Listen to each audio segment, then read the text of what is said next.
Good afternoon. My name is Dennis Grady and I'm CEO of the Chamber of Commerce of the Palm Beaches.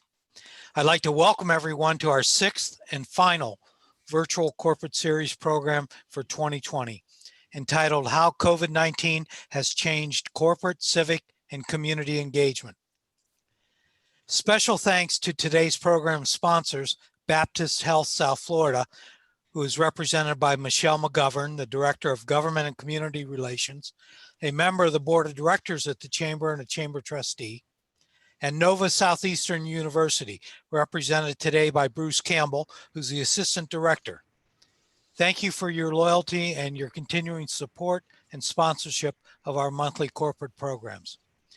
Today, we will be presenting a panel of 5 speakers who are executive leaders in our region. We encourage you to ask questions and utilize the chat box to transmit those questions to our moderator. We ask that you remain off camera for the duration of the program and muted so that we can keep the focus and cameras on our 5 speakers. To get us started, I'd like to now introduce our panel coordinator and hostess, Christine Barney, CEO of RBB Communications and a Chamber Trustee. Christine? Thank you, Dennis. We're excited to have a great panel with you today. I know all of you have read the flyer in order encouraging you to attend this, so I'm not going to do long bios. I'm just going to remind everyone who they are and where they're from.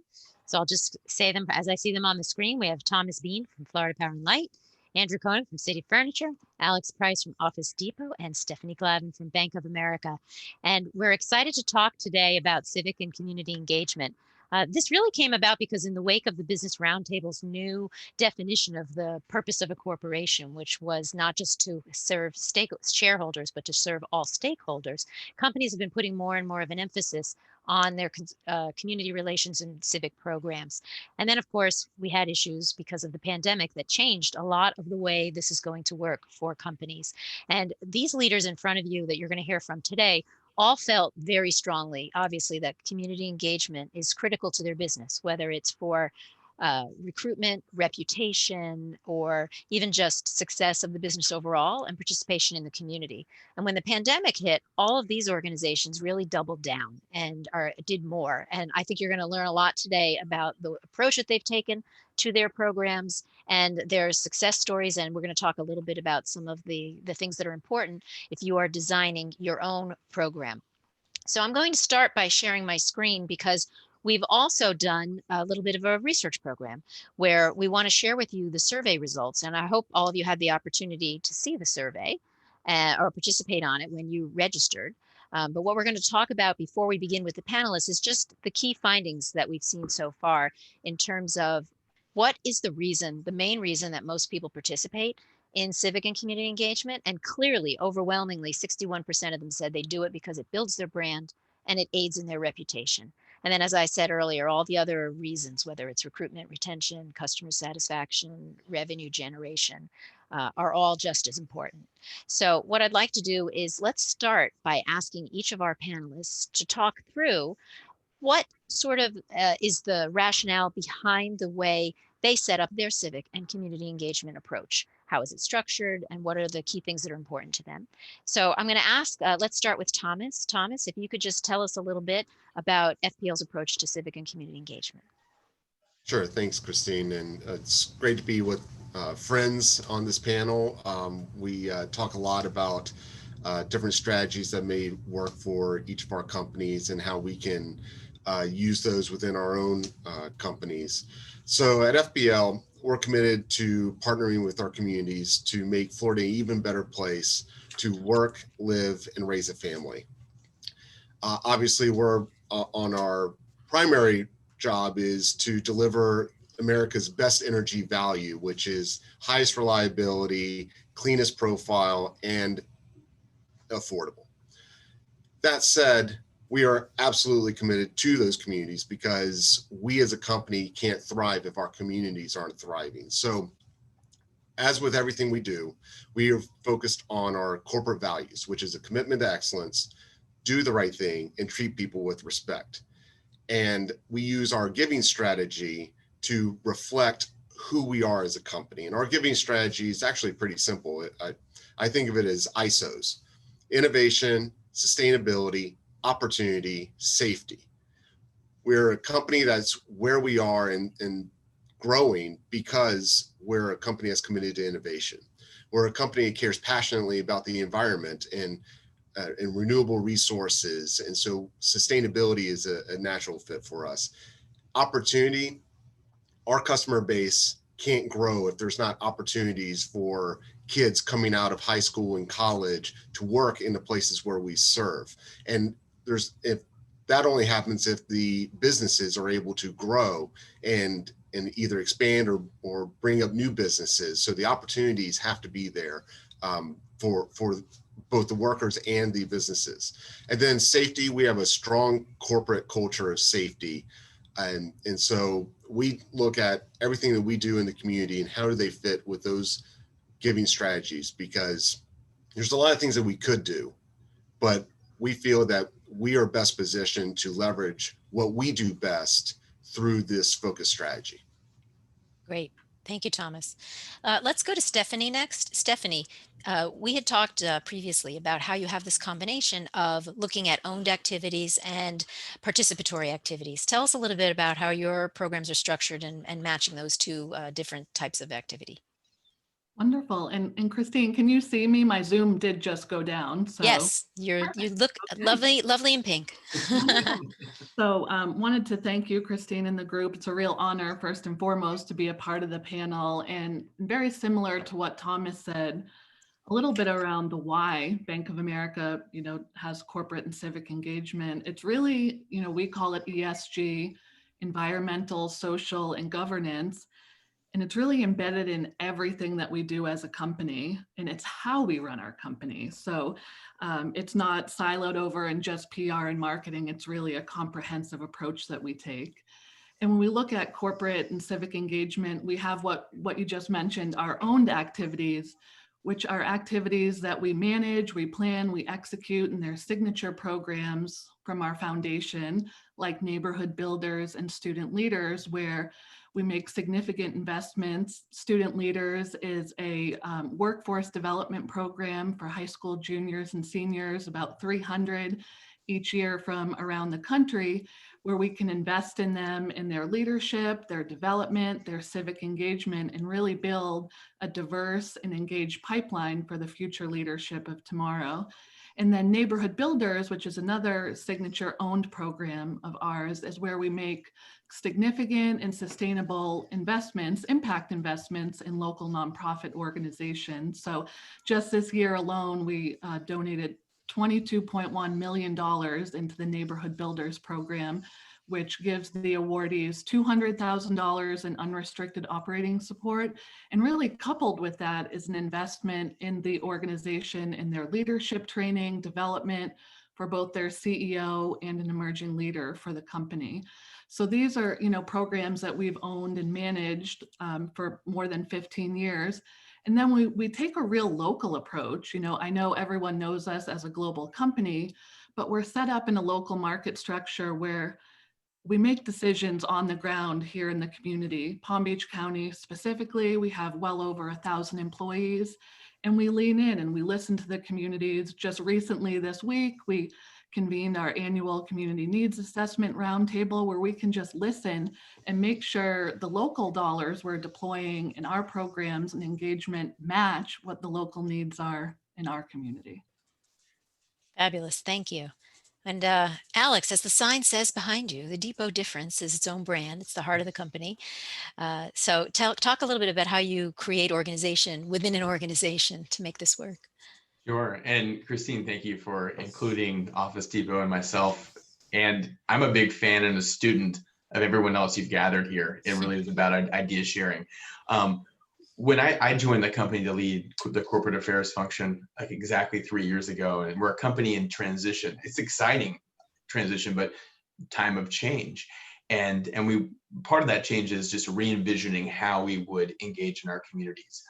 We do have a small staff that does this nationally.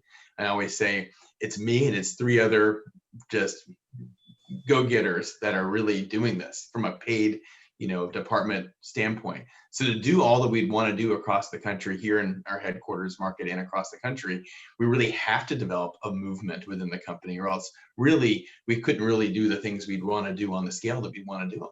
And so we do that in a really methodical way. We have a community ambassador program nationwide. We make it competitive, and which is kind of fun. There's an open application period right now to become a community ambassador for Office Depot in whatever city you're in for the upcoming year. You have to get manager approval. You have to sort of share what you would bring to the table in terms of ideas and relationships in the community and how you would engage your department. And here in South Florida, which is our home-based community, we've got 65 people who do not get paid to do this work, who are putting in 5+ hours, sometimes a week on average, to run these programs. And we have 25 people in most major markets doing that on a given year. And so that's how we've been able to kind of take a pretty good sized company, a pretty small staff, and to create sort of a movement which makes Depot Difference kind of run through the veins of the company. And it's mentioned in every single meeting you would ever have in any department. It is really, that's proven to be a way to really get entrenched in the DNA. Fabulous. Very exciting. And last but not least, we'll hear from our fourth panelist on how they've set it up. And City Furniture has, again, a totally different approach to how they started their program. Andrew, tell us about the 5% Give Back. Sure. Thanks, Christine, for having me. And I, too, am honored to be on this panel, share and learn. So 5% Giving Pledge was a program that we went live with about 3 years ago. And really, we're a local business, been here in South Florida for 49 years. And I think it was about 5 or 6 years ago. We always knew we were giving a lot in the organization or into the community in multiple different areas of where the community needed us. I think we just didn't really quantify it until then. Once we started really seeing how much we were giving back, I remember talking to my father's CEO and just being like, hey, the community needs to know what you're doing and what we're all doing and what we're all working towards. And we really got to brand this. We got to really, communicate to not only our internal employees and make us all really proud about what we're doing, but, make sure our customers know that when they're buying furniture from us, that, they can feel good that we're a good corporate citizen and giving back to the causes that are important to them. So our 5% Giving Pledge is our commitment to give back a minimum of 5% of our profits every single year. Happy to say the last few years, we've nearly doubled it. And we're all really proud of that. And our 5 pillars, or our 5% program has got 5 pillars. So health. So examples like American Heart Association. Home would be like Habitat for Humanity. Diversity, we're really strong partners with One Pulse organization in Orlando. Service, 9/11 first responders, do a lot of things in that area. Or education, like partnered with Nova Southeastern or FAU or so many other schools. So it's our 7th value of our business of giving back, and we're really just trying to pay attention to the local community, see what they need and where we can help out. But I think the majority of what we do is really personal initiatives. My uncle passed away from heart disease. My mom passed away from breast cancer. So we're picking causes, not only that our family business are important to us, but also our associates. And we all work together to come up with our programs every year. I literally have our budget right in front of me right now, and we're trying to come up with our plan for 2021. Wonderful. Well, let's talk a little bit more deeply about some of the tips. Since we have businesses of all sizes, I think there are learnings that they can take, since all of you are larger entities, but I think a lot of the best practices that you're going to talk about work no matter what the size of your company. And I just thought we could start with a few tips that would help people avoid any of the pitfalls when they're setting up a program or, making their program go to the next level. So I thought, Alex, you told me it's critical to start developing relationships with the C-suite. Tell us how and why you do that. Absolutely. It is, and this would be the case no matter how large or small your company is. Those that are in authority of your organization in general are going to have incredible influence and decide what the ceiling will be, high or low, on what a company or an organization will do in the community. So having an engaged CEO and an engaged executive team is going to be critical. And that's a dynamic thing, right? Because We know that organizations change leaders from time to time, and those leaders bring in different life experiences, different interests and values, and perhaps even varying levels of engagement and personal interest in philanthropy. And so what I always want to do is kind of future proof and condition proof our investment in the community, no matter who's making up our C-suite at the time. We're lucky that Jerry Smith, our CEO, is a community person first. I mean, both of his parents were school principals. It's so giving to education, our primary issue, is very natural. But we don't want to rely on that. And so it's getting your CFO and your CTO and your CIO or whoever is an authority in your organization, getting them plugged into the community, making it very personal for your organization's leadership. That can be getting them on the boards of your community partners that are your most important partners. It can make them, we always, with any like signature initiative that we do at Office Depot, there's an executive sponsor involved. So we make sure we get someone that's, that's personally interested, but is in a position of authority, so they can help drive that and make sure that it gets the visibility it needs. But by doing that, it becomes personal. It becomes very personal to your leaders. And leaders always want data, and they always want to know, like, what's the impact of what we're doing? That's kind of obvious. I found that leaders actually want a personal experience every bit as much as your middle or lower level associates. They want to get to know who's living in that Habitat home that your department went out and helped beautify. And so make it personal for them, and you will find that your programs can really grow with much more ease. And we all want that. Andrew, I know you were saying the same thing about the importance of personal, and I think you'd also talked about the importance of just showing up. Is there anything more you want to add? No, I think, Alex really nailed it. It's got to be authentic. It got to be from the heart. And so I think, and then, you obviously got to work it out with the accounting team and the financial forecasting team to make sure that you can afford it. So our goal is to grow our business so we can afford to do more.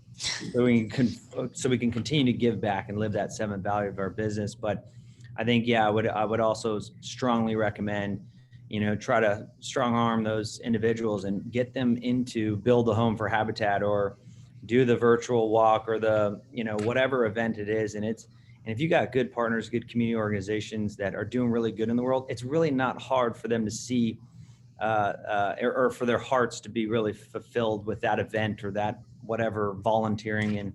And I think once you target that heart, you get that heart, you got them. And you'll continue to grow. And then, to be honest, hey, the business has got to grow so we can afford to do more and continue to make the world a better place. Sure. Now, Andrew just said, you talked about when you have good partners, and all of us get approached by organizations all the time. Probably wish we could help everyone. And I thought I was going to ask Stephanie to talk a little bit about how you vet partners and the process you use to manage through longer term relationships.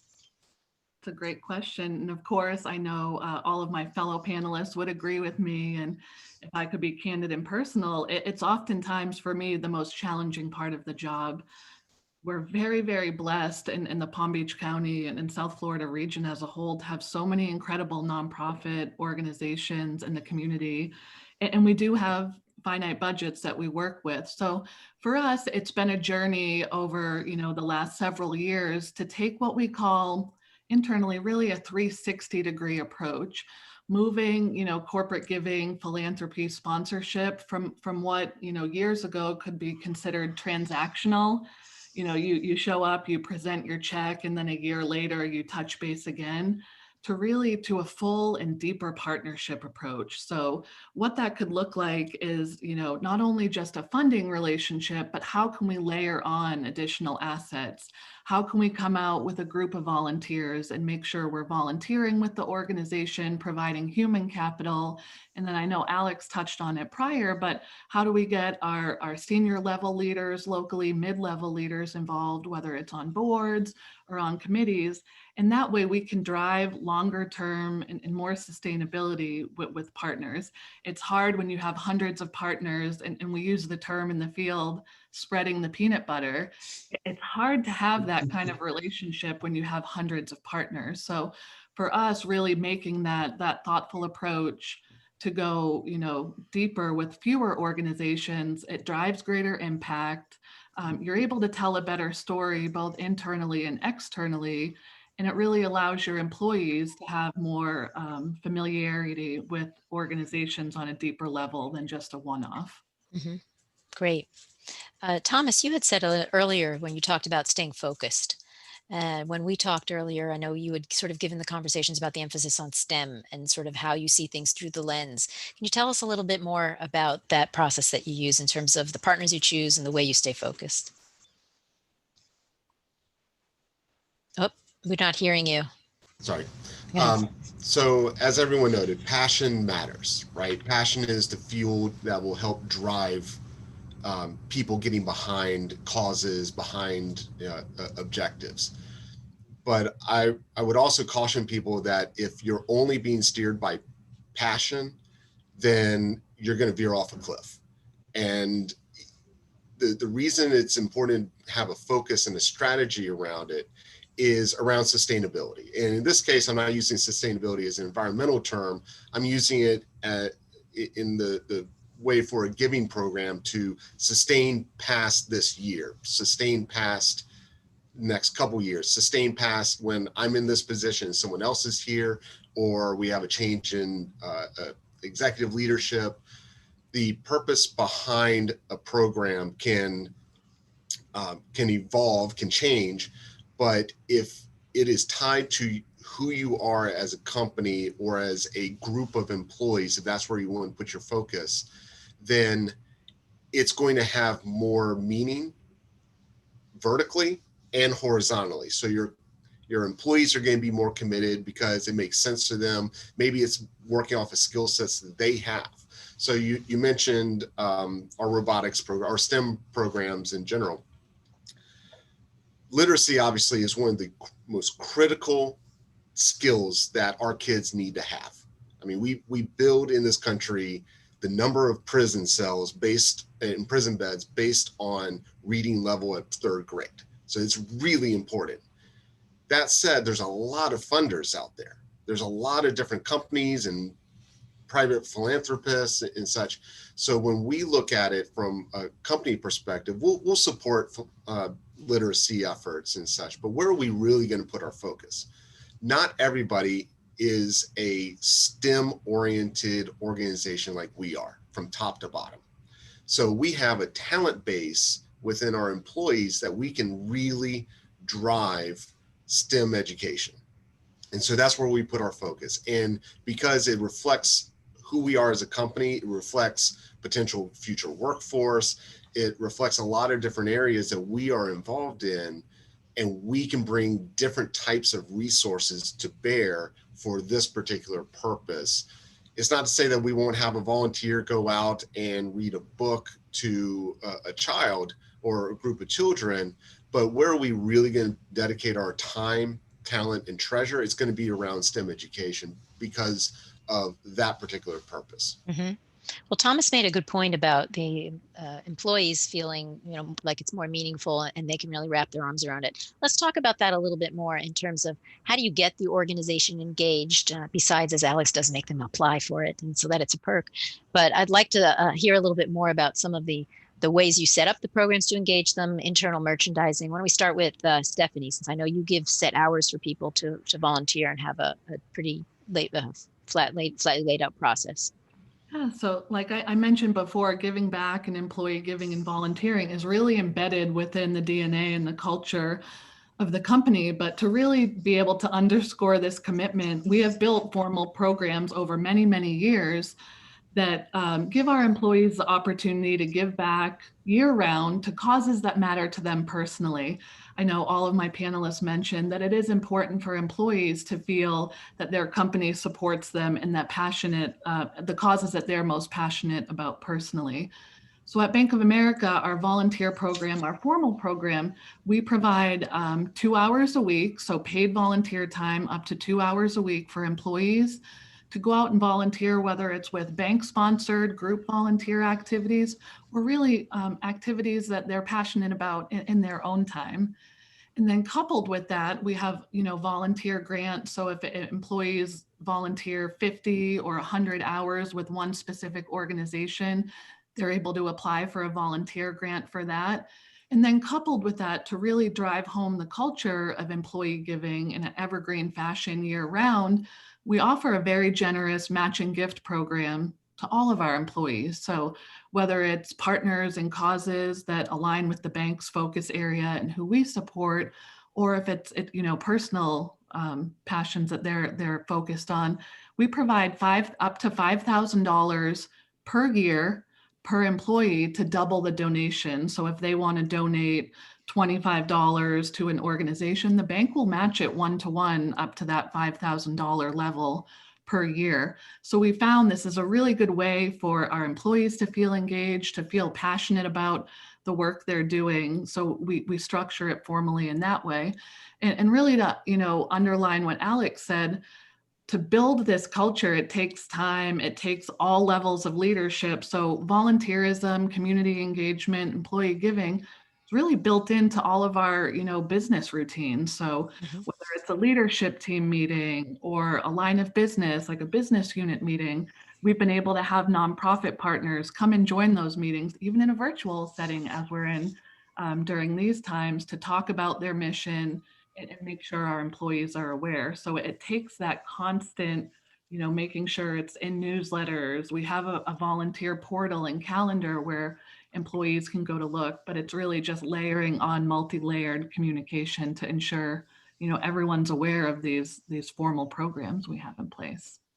Great. Alex, I know you've told me sometimes you feel like a college mascot, trying to get everyone engaged.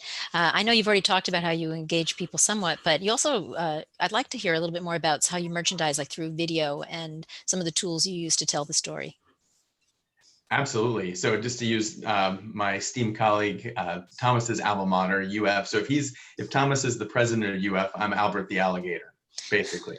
But and those type of things have to be consistent with your company's culture. What works for a financial institution and a public utility, it may look different for a tech organization. And so you mentioned this kind of work for all of our listeners, to drive it, to grow it, or to even start it.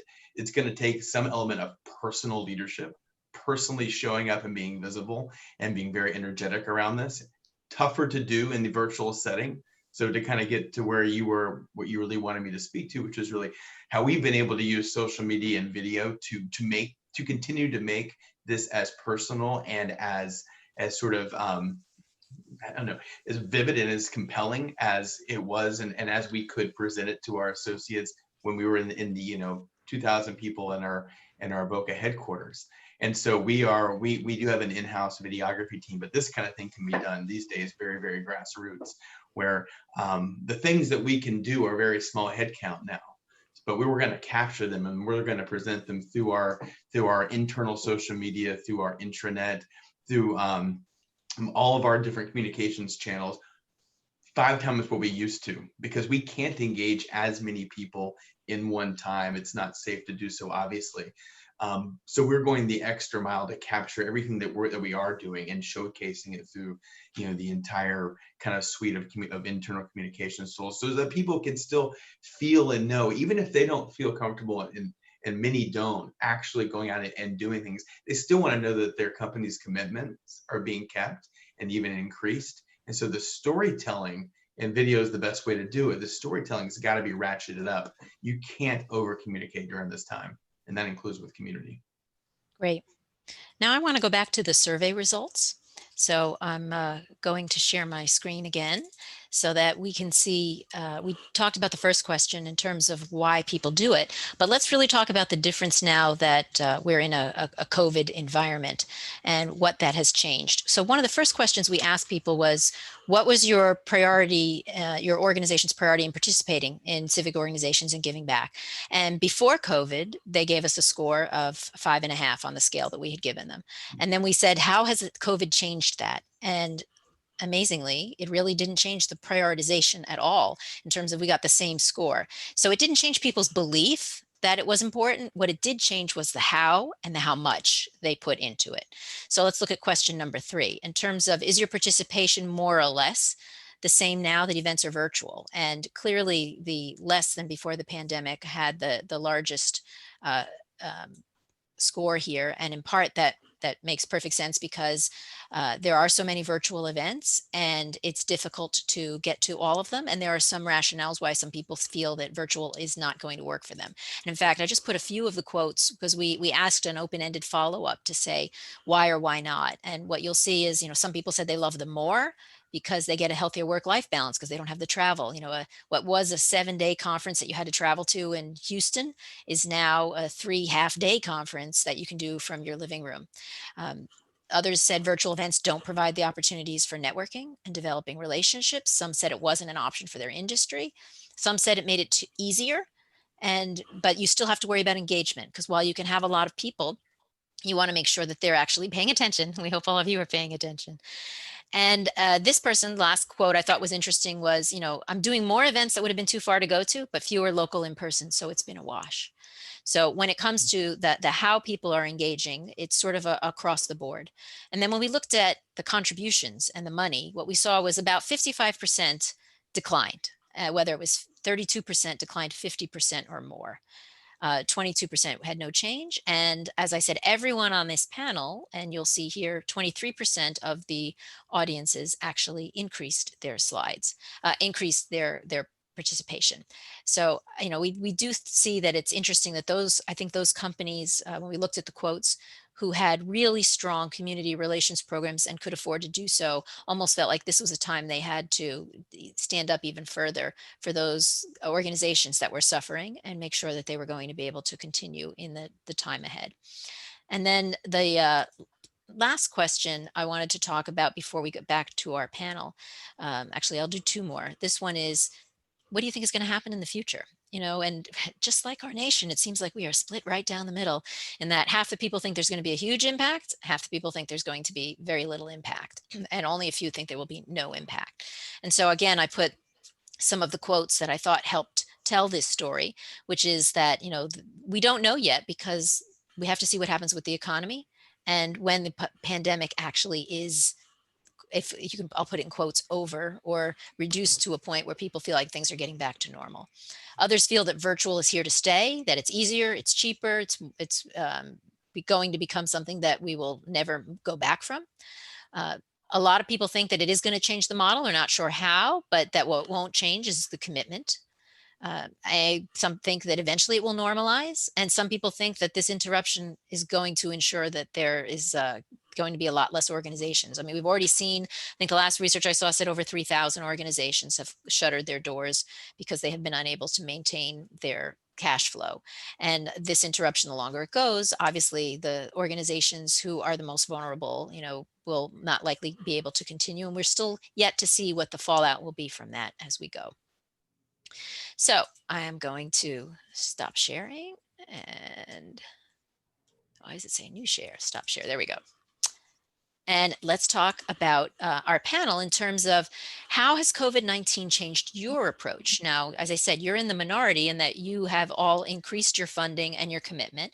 Each of you talked about the partnerships you have with the community groups and that, in tough times, you have an obligation to stand by them. So let's just go through one at a time and talk a little bit about what has the impacts been of the pandemic and what are you seeing different? So let's start with you, Andrew, in terms of how are you seeing the differences for your program? So I think it's as simple as, the community is hurting out there, and we have some strong long-term partnerships. And, unfortunately, a lot of the organizations that we partner with are taking some serious financial hits. So I think we're very fortunate that our business is growing, really, really, really nicely in this stay-at-home economy. So as more people stay home, they're buying more furniture, and our business is growing. And so therefore, we got to live our values. We got to give back more now than most, while other businesses are, if you're in the restaurant industry or the hospitality industry, it's tough right now. So, again, I literally got the budget in front of us, and we're going to go all in with our stronger partners. I think, so we're going to continue to live our values, but I think what will be difficult is taking on new partnerships. Because I got to help my current partnerships get through the next 12 or 18 months. That clearly that survey show that, nobody knows what's really going to happen. And, but those long lasting partnerships we've had, we got to strengthen and help them get through this over the next 12 months. Those are the causes that are important to us, that really align to us. And that's where I think that's what we're doing right now. Great. Thomas, your employees are essential workers. Did that impact your approach at all? Quite a bit. As I noted earlier, we like to do kind of with our contributions, we also have kind of wraparound concepts with volunteerism in particular. In fact, right behind me is a photo of one of our employees with a couple of his children going to one of our volunteer events. And we would do volunteer events anywhere from the size of 10 employees to 200 employees with some of their family members even. The challenge we've had is obviously not only do we have storm season where we were rigidly focused on making sure everyone stayed as healthy as possible, but as you mentioned, we're essential services, we're essential workers, literally because much of our company are the grid. And so with that in mind, we can't have the virus running rampant within our company. And so we've had to take extra measures to make sure not just protect our employees from for their own safety, again, safety being a top priority at our company, but also, what does that mean for operationally? And so when we would normally be out doing packing care packages for troops during June and July, when we would be out doing school, back to school events, a lot of these things that we normally would be out doing with at least a handful of employees, if not significantly more, we just simply have not been able to do. And that's been very frustrating personally. Although at the same time, it is what it is. I mean, we can't fly in the face of safety protocols. Great. Stephanie, you're giving almost 100 million on top of the 250 million budget that you have, shifting things to virtual, like for your neighborhood builders program. Tell us about what kinds of compromises or impacts you see as the most critical. Sure. And really, COVID just for us really underscored and allowed us to double down and really accelerate work that we had already been doing. So we focus on health and critical needs, workforce and education, affordable housing, and really we're seeing all these issues come to light. So, we've accelerated that. We were very lucky in March, the company came out, almost immediately with $100 million announcement on top of the $250 million that we do annually in the philanthropic space. And for us, we didn't really have to change our approach. And I want to share, it was due to our longstanding partnerships and due to those relationships, we're able to pretty quickly marshal the resources into the local communities. So I want to, give a shout out to, Palm Beach County. We've worked with the United Way. Florida, we haven't been strangers to disasters with hurricanes and storms. So we have this local ecosystem and infrastructure with a collective funders group like United Way, Community Foundation, Children's Services Council. So we were able to quickly pivot while, like Thomas mentioned, at the same time, health and safety of our frontline employees, making sure our clients were taken care of, but being able to be flexible with our longtime relationships to get that funding out quickly to where it was needed most. And then in June, we announced a $1 billion commitment over 4 years focused on racial equality and economic opportunity. So again, just the pandemic has only accelerated work that we're already doing.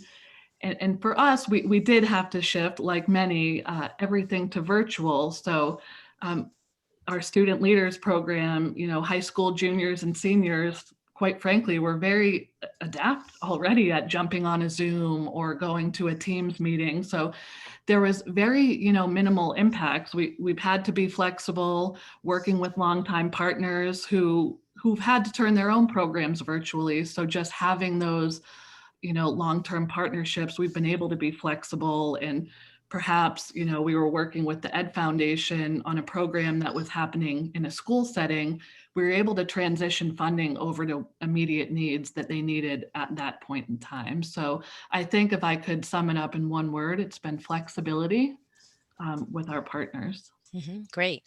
And Alex, aside, you also doubled your budget in 2020. You had told me a little bit about some of the virtual mentoring programs, how you've changed some of the impact. Tell us a little bit about what's changed for you. Sure. So the commitment and the priority areas have stayed, completely solid, but the model of delivery completely changed. We do most of our giving and serving in kind of this like a signature program kind of model, where we really kind of rally around programs that have their own brand, and one's called Mentorship Movement. And basically the way that worked was through the United Way and their top mentoring agencies, and our associates going out weekly, usually to public schools, in a cafeteria or a library, and and spending that one-on-one time, multi-year commitment. And with drive time, that could be a couple hours. And the program hopped along and whatnot, but I could never get it to really be what I was hoping it could be. And it was amazing. One of the silver linings of the virtual world was all of a sudden people are feeling that need to want to help like never before. Time is an issue, but all of a sudden virtual mentoring became an option and became popular. And before you knew it, you get 100 associates to spend 45 minutes without travel to connect with an at-risk teen became a much more, the yeses started going up, and these programs like that started to flourish. And we even have our e-com team that's doing STEM mentoring for Broward County science teachers now. A whole new thing. I never would have thought of that. It was just, we were looking for new things we could do. That came out of that. That was really neat. And we'll never go back from those things. Those programs are thriving, where before they were just kind of doing okay. Our signature community event nationwide is called Start Proud, where we bring in 18,000 fully stocked backpacks for Title I schools around the nation. In a pandemic, it was a miracle to source and to bring all that product in from around the world and be able to get that here. But then it was like, how do we actually get that to 18,000 students in the middle of a pandemic in a safe way? And we, found a way where instead of bringing 100 associates to do something splashy and fun, it was bringing 3 or 4 associates to be able to do a Carland distribution, and somehow in a safe way that made sense for that city and that county and that school district to get resources to where they needed to go again, just completely threw out the old playbook and kept those commitments going. And so and I think some things will never go back from. There's certain things, innovation is forced during these times. And these programs, we probably found some things that were extremely effective. And so it is, there are some benefits there. We have to kind of keep reminding ourselves of that during this tough time. Great. Thank you. And I want to remind everyone, if you have any questions, we're going to save a few minutes at the end. You can just put them in the chat and we'll get to them very soon. Since Alex was just talking about such a successful program in the virtual mentoring, I'd like to go through a couple of success stories to sort of showcase the wide variety of ways that it's important for you to think about your community and civic engagement. So I'm going to share my screen and we're going to start with Stephanie on the program that you're going to see in just a second. Here we go. So this is the Student ACES Center at Belle Glade. So while we look at these lovely pictures, tell us about it, Stephanie. Oh, wow. And my pictures now, all of a sudden, 45 minutes in, pop back up. So I can see again. So that's great. And for us, when we were asked to think about a standout, civic and community engagement, it's almost like picking a favorite child. But this one, the Student ACES Center, while it wasn't, recent within the last 3 months, about 18 months or so ago, Bank of America had the opportunity with our real estate portfolio to make a donation to the community with a building and some land we had in the Western community. And like I've mentioned before, a key part of our local programs is leaning in and listening. So we were able to meet with elected officials, with community leaders, with nonprofits to really understand the needs in this specific area where we had this asset that we were considering donating. We were connected with Student ACES, who we had worked with lightly in the past in a volunteer capacity. And we were able to use this asset and donate a building and land for them to build the Student ACES Center. And just about a year ago, November 2019, you see on the photo there, this is obviously pre-COVID, we're not social distancing there. but they cut the ribbon on the Student ACEs Center. And why I feel like this is such a special accomplishment, none of us knew in November what was right around the corner with the pandemic. And being able to donate this facility, this building, and seeing the impact they've had in a year's worth of time, they had to transform the Student ACEs Center to a distance learning center with COVID. They've distributed, to more than 2,500 students and families food during this time. They were able to offer internet access. And I say all this because when we all met prior to talk about this panel, a lot of times companies think that, community engagement, civic engagement has to be a line item in a budget that's either a philanthropic grant or a sponsorship contribution. But I really would, encourage companies of all sizes to really, get creative and look through your portfolio. I know, Thomas, you and FP&L just did a great donation with some Wi-Fi and things that you've done with FP&L.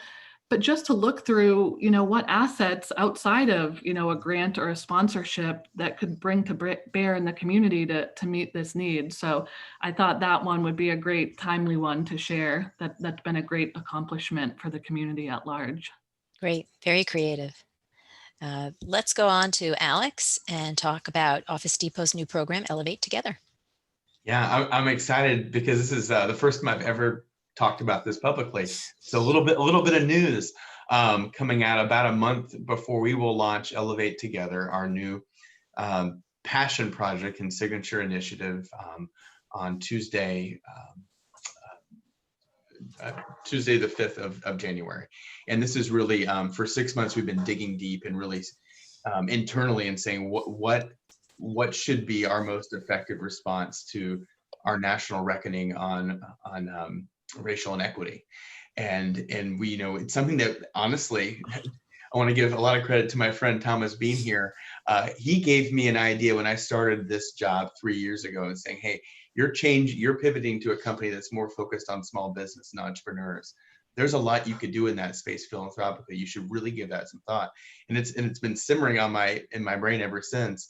The events of this spring and summer brought urgency to that, and to be honest with you, urgency from at the highest level to say we need to act and we need to do something now. And we are a company that has deep knowledge of small business and entrepreneurship, and our products and services are form fit to help bring potentially small businesses that might not make it through 2021 without support. And so Elevate Together is for the specific purpose to accelerate the creation, growth, and prosperity of Black and Hispanic small business. It will launch in 5 kind of launch markets: South Florida and 4 of the other major metros around the nation. It is we have 2 kind of pillar backbone prominent partners. That's the U.S. Hispanic Chamber of Commerce and the National Urban League and their local affiliates in these markets. So there'll be a kind of a flagship version of Elevate Together in South Florida. And but we want it to hopefully be in 10 and 25 markets over the next few years. But we all know that the pandemic has made the survival of a lot of small businesses that are led by people of color. It's made the survival rate compared to the already dismal rate of small business survival during this time. It's on a whole other level for all kinds of systemic historical reasons. And the neat thing about this is that we can all come together and actually level so many of the barriers. And so that's what this is about. The other neat thing is that it's made to be sort of a platform for collaboration. So any company that's listening today that thinks, hey, this might be kind of neat, it's not really going to be an Office Depot thing. We're going to be kind of the behind the scenes founding partner. We want it to be a collaborative thing. So you can bring your products and services to bear to help Black and Hispanic small businesses make it through the next year and then thrive beyond that. Felt Great. good to talk about it. Thanks. It does. But I've been keeping that a secret for 6 months. Very exciting. Let's move on to City Furniture's 5% Giving Pledge. Andrew, tell us what we're seeing here. So there's our logo mock-up of our city's 5% Giving Pledge, which is just our brand. You know, when we thought about all the organizations that we gave to throughout our community, it's hard for people to remember, but what we're trying to do is get everybody to remember that city's committed to giving a minimum of 5% of our profits every year. And as you can see, a couple of them, whether it's service, honoring our our local servicemen and women out there, especially during these times. I think that particular picture during the hurricane, they needed recliners while they were locked up in the fire department for several days, and no problem, we got your back. Or it's the Heart Association, especially right now with going on with COVID-19, the heart disease is taking a major hit. So, this is just our way of trying to make sure that all of our customers, our associates, the community knows that we're going to reflect every year. I just launched our Giving Tuesday video announcing that we surpassed our 5% pledge this past year, almost doubling it. We doubled it last year. So just our way of showing that you can count on us to not just be a furniture store in your markets, just trying to sell furniture. We're also trying to do a good job with the community, whatever they may need for us. Great, thank you. And Thomas. So I know it was Debbie Downer before about woe is me, we can't get out and do a lot of volunteer events, but like everyone else on this panel, I am proud of what FPL did end up doing. Every challenge has opportunities. And so what we did as a company was obviously pivot, like everyone else here, and look at, well, what can we do differently to still matter and make a difference in our customers' lives and in our communities' lives. And so one of the things I'm really proud of is our I Pledge campaign. And so I Pledge is our employee giving campaign that we do every year. It's typically 2 weeks in person. All the business units get involved. There's cornhole tournaments and bake sales and chili cook-offs and dance marathons and all kinds of stuff, right? It's the one time where the entire company, from the C-suite all the way through to the service centers and otherwise, get involved and have some fun. And have some fun to make a difference in the communities, right? This is employees giving back to the communities. So this year, because we were expecting a overactive hurricane season, unfortunately that became true. 2, we were in the middle of a pandemic, and so we already had people spread to the winds and working from home. So thankfully we were able to work from home, but that means no one was anywhere together to do things. 3, we couldn't bring people together because of the pandemic. And 4, my boss decided not only should we move this up a month because people are hurting now, we need to get dollars out the door now, but also who can do this over a 2-week span. We're going to shorten this into a 1-week span. And so we started looking around and said, okay, we clearly have to do this virtually. Where are some benchmarks? Where are some comparisons? And we didn't find any. United Way didn't have any campaigns that had done this. They might have had a couple of events that might have raised a couple $100, but we were looking to raise tens of thousands and hundreds of thousands of dollars. How are we going to do that? So we did it. We actually, in addition to our employees stepping up their personal donations, we also raised more than $400,000 online across the company in a 1-week span. A lot of that being due to a masked dancer executive competition that our chairman and CEO, Jim Robo, didn't participate, but was tracking very closely. Though Eric Szilagyi was one of the participants, our FPL's president and CEO. So we made it fun, we made it engaging, and it's one of those things that certainly we look forward to being able to do that campaign in person, but there's a lot of the innovative opportunities that come out of that we're going to be able to leverage year round, whether there's a campaign or not, and engage employees that aren't necessarily at our corporate headquarters, but are out in the field, and how do we engage them? So I Pledge this year ended up being wildly successful in spite of all the challenges, and it really goes back to just kind of circle back to one of the things that Stephanie said. Just like Bank of America, you know, it's in our employees' DNA. It's in our company's DNA to live, breathe, and give in our communities. And so it was really inspiring that with everything going on, that we still had so many employees step up and want to give, want to support and help out. Great. Thank you, Thomas. Thank you all for those great stories that sort of give a little bit of best practices from a case study point of view in the ways in which you can engage and be successful.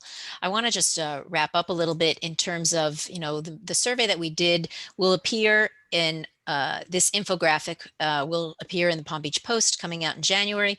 But if you would like a copy of it, you can email me at Christine Barney at, I think I have that on here, on rbbcommunications.com, and I can send you that piece. We'll also be doing a summary of some of the quotes that you've heard today, along with the infographic to create a little byline article. If it's something that you want to use to merchandise up the chain to your colleagues or other members of the C-suite in your organization to talk about how civic and community engagement is changing in COVID, and how in some ways it never changes in terms of its value and ability to help when it comes to building corporate reputation, brand, engaging employees, recruiting new folks, and of course, making a difference in your community. So if you feel like you'd like to get a copy, just send it to me. But otherwise, I just wanted to close. We have just 4 minutes left, just maybe one sentence from each person in terms of what you think is the most critical thing for people to think about when they're doing their civic and community engagement planning for 2021.